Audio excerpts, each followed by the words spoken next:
शांति। आज 4 अक्टूबर 2023 की बाबा की साकार मुरली है। मुरली के महावाक्य हैं, मीठे बच्चे, निश्चय करो कि हम आत्मा हैं, यह हमारा शरीर है। इसमें साक्षात्कार की कोई बात नहीं। आत्मा का साक्षात्कार भी हो तो समझ नहीं सकेंगे।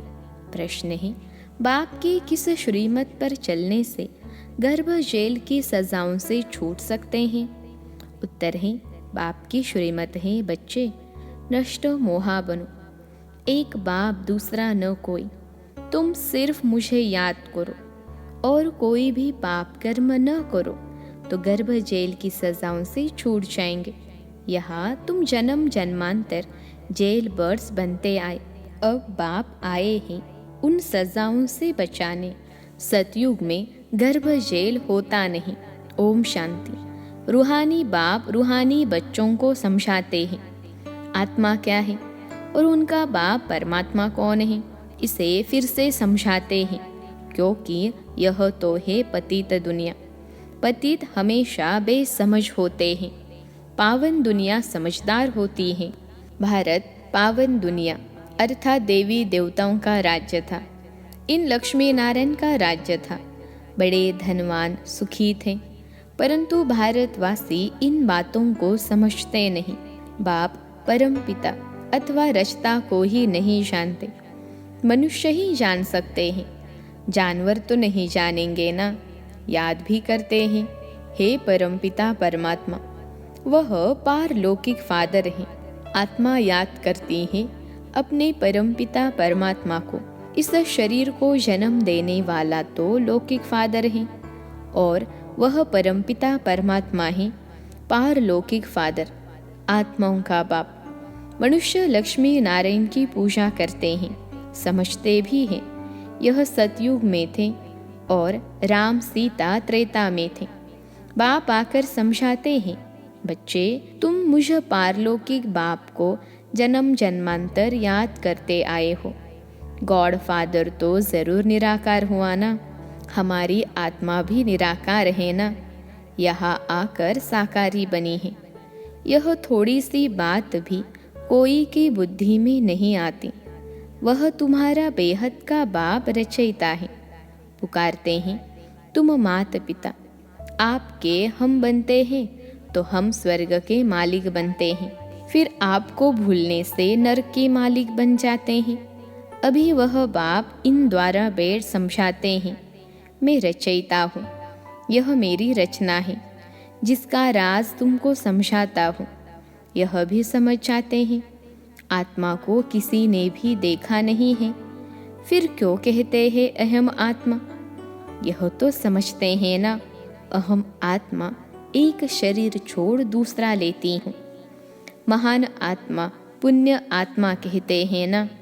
निश्चय करते हैं हम आत्मा हैं, यह हमारा शरीर है। शरीर विनाशी है, आत्मा अविनाशी है। उस परमपिता परमात्मा की संतान है।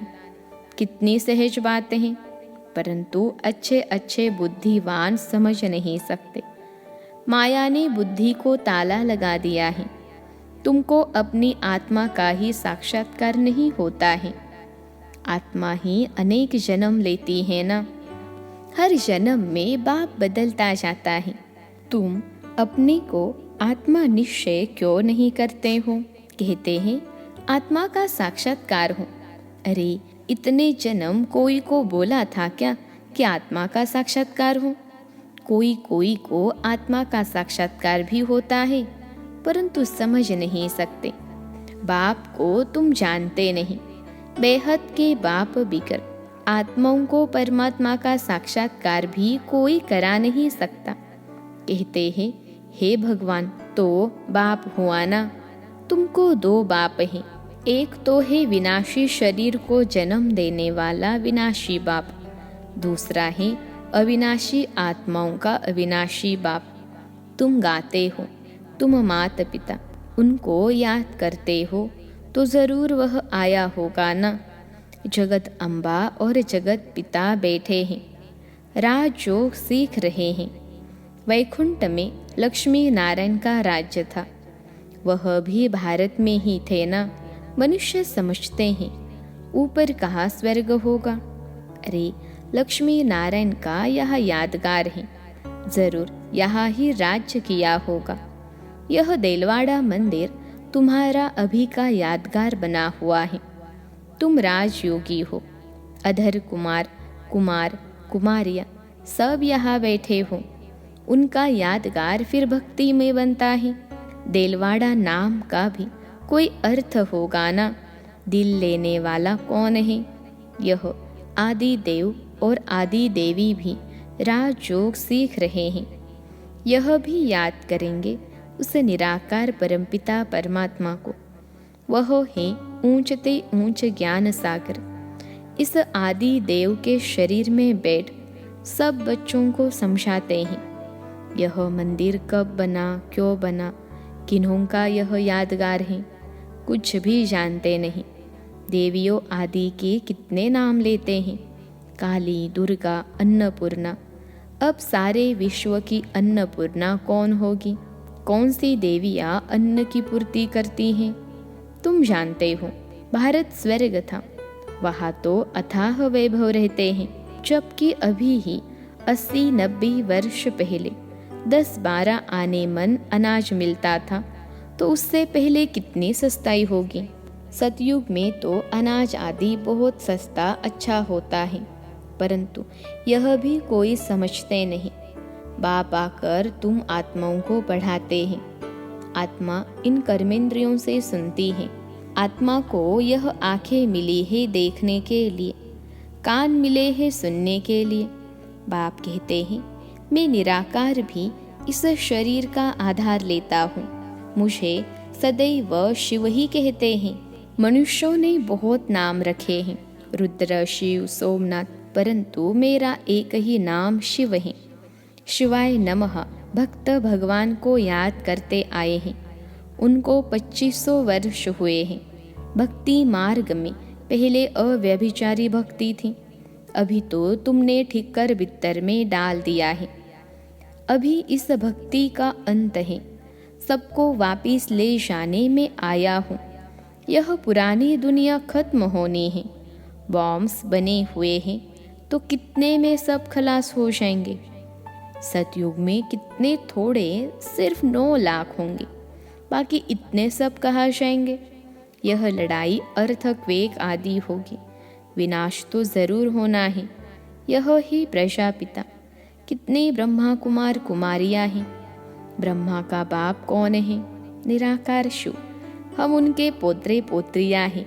शिव बाबा से हम वर्षा लेते हैं, तो उनको ही याद करना है। याद से ही पापों का बोझा उतरेगा। तुम जानते हो यह है ही विशेष पतित दुनिया। सतयुग है वाइसलेस दुनिया। वहाँ विष यानी विकार होता नहीं। कायदे अनुसार एक ही बच्चा होता है। कभी अकाले मृत्यु नहीं होती है ही सुखधाम। यहाँ तो कितना दुख है, परंतु यह बातें कोई भी जानते नहीं। गीता सुनाते हैं, श्रीमद् भगवद गीता। भगवानुवाच। अच्छा, भगवान कौन है? कह देते हैं श्री कृष्ण। अरे वह तो छोटा बच्चा है, वह कैसे राजयोग सिखलाएगा? उस समय पतित दुनिया थोड़े ही है।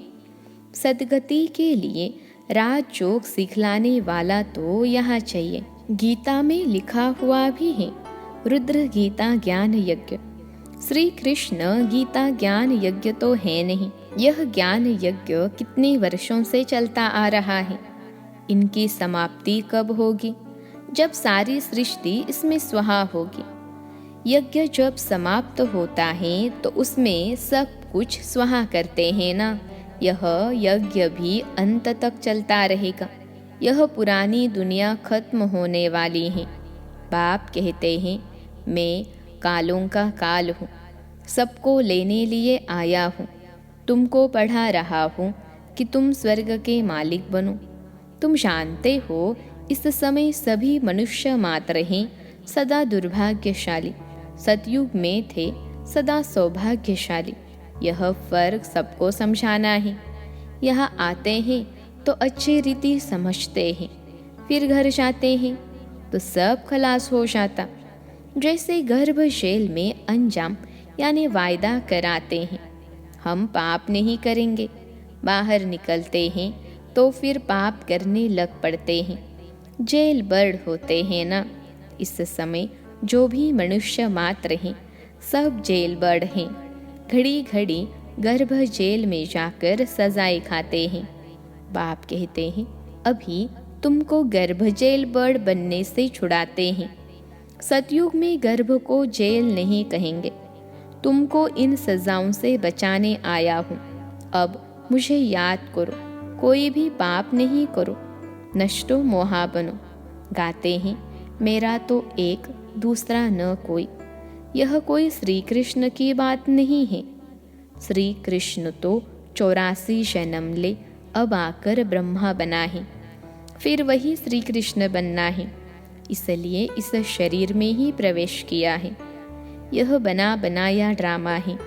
अभी भगवान यह सूर्यवंशी चंद्रवंशी राजधानी स्थापन कर रहे हैं, तुम्हारी भविष्य के लिए प्रारब्ध बनाते हैं। अभी तुम पुरुषार्थ कर अनेक जन्मों की प्रारब्ध बना रहे हो बेहद के बाप द्वारा, जो बाप स्वर्ग का रचयिता है। यह बातें समझने की हैं। ड्रामा में हर एक एक्टर का अपना अपना पार्ट है, इसमें हम क्यों रोए पीटे। हम जीते जी उस एक बाप को याद करते हैं। इस शरीर की भी हमको परवाह नहीं है। यह पुराना शरीर छूटे और हम बाबा के पास जाए। इस समय तुम भारत की कितनी सेवा करते हो, तुम्हारे ही नाम गाए हुए हैं, अन्नपूर्णा, दुर्गा, काली आदि आदि। बाकी काली कोई ऐसी भयानक शक्ल वाली व गणेश सूंड वाला थोड़े ही होता है। मनुष्य तो मनुष्य ही होते हैं। अब बाप समझाते हैं, मैं तुम बच्चों को इन लक्ष्मी नारायण जैसा बना रहा हूँ।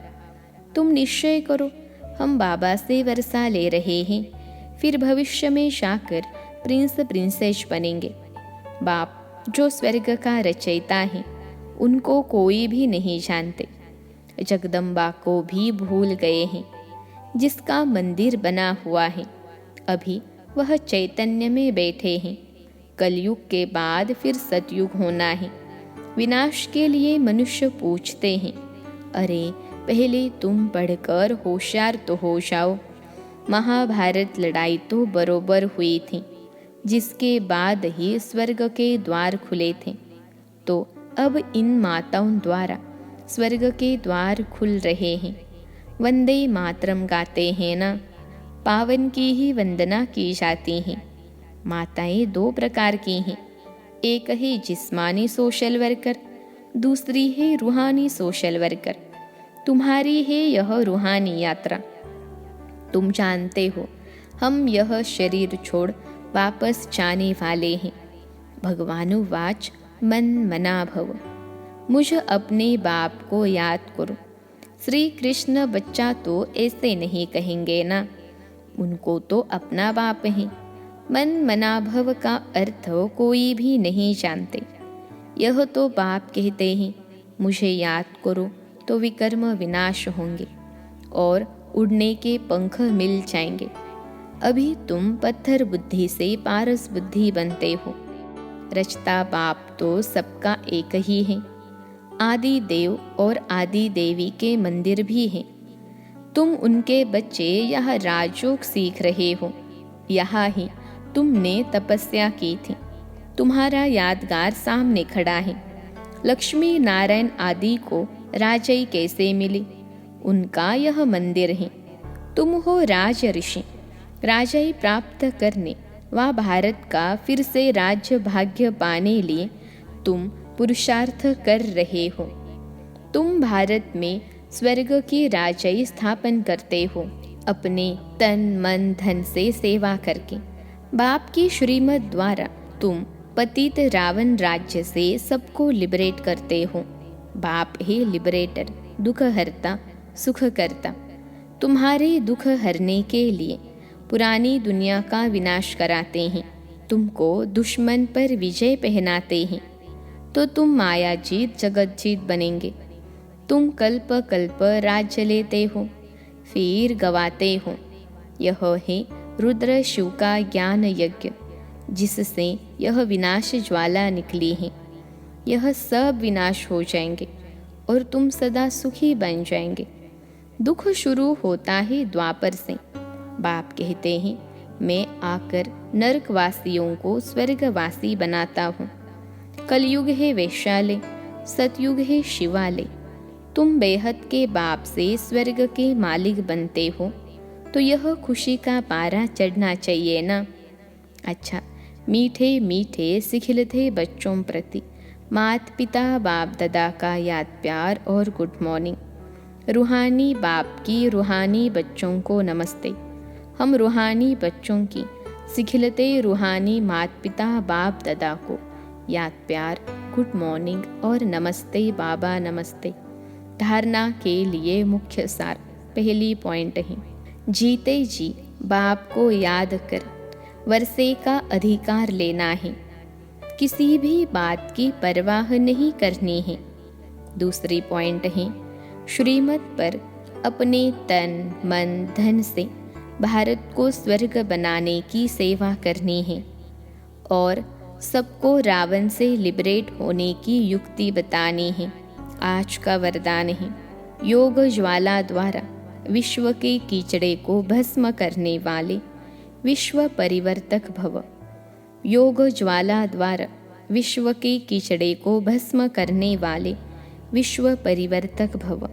विश्लेषण है, योग ज्वाला अर्थात श्रेष्ठ संकल्पों की शक्ति व लगन की अग्नि द्वारा ही अपवित्रता रूपी कीचड़े को भस्म कर सकते हो।